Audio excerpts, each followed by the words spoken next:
boss, nilalagyan nila ng floor mat yung semento para di masira ng mga pushcart mga boss. So dito yung production ng outsole stock fit kung tawagin mga boss. Lalagyan na ng format yung daanan. Ayan, complete na mga boss. Goma. So maganda. Dating naman dito mga boss, para ng basketball court. Ayan yung sahig. Dito nag-break time yung mga worker para di na sila lumayo. May 15 minutes break, pero nandun talaga yung kainan. Mayroong 15 minutes break sa umaga pag 9:30 at saka yung alas 3. So, may mga labisan. Galing.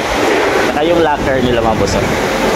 Lagyan nila ng drawing. Diamond Sports Group. Saka piniturahan. Together we grow.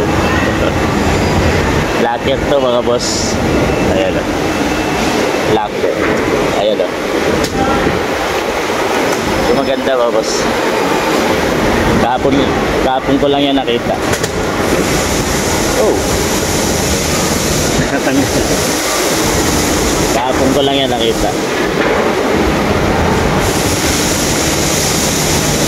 Galing oh. Renewing nila to kahapon na ipininturahan. Galing ng gumawa.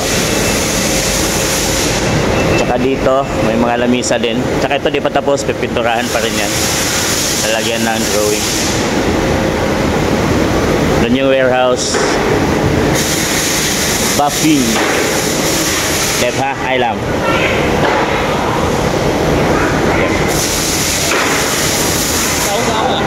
Hả? Cái này tại sao không có? Chưa, chuẩn bị vẽ. Này là trắng là màu xanh. À đúng rồi, đúng rồi. Dito sa likod. Đẹp.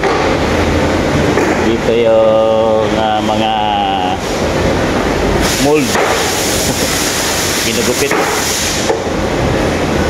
Dito yung buffing area.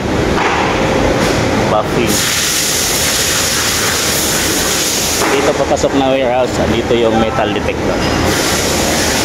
Dahil sa metal detector mga boss yung mga outsole. Para malaman kung may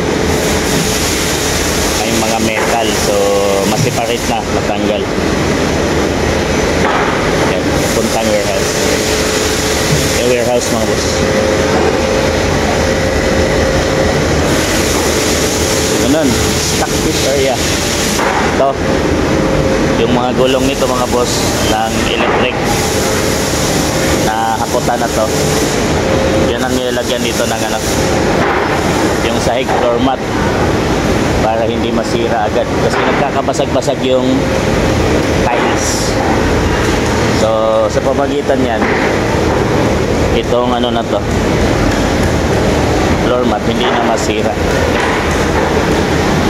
So yun mga boss, ang kagandahan ng art. Together we grow.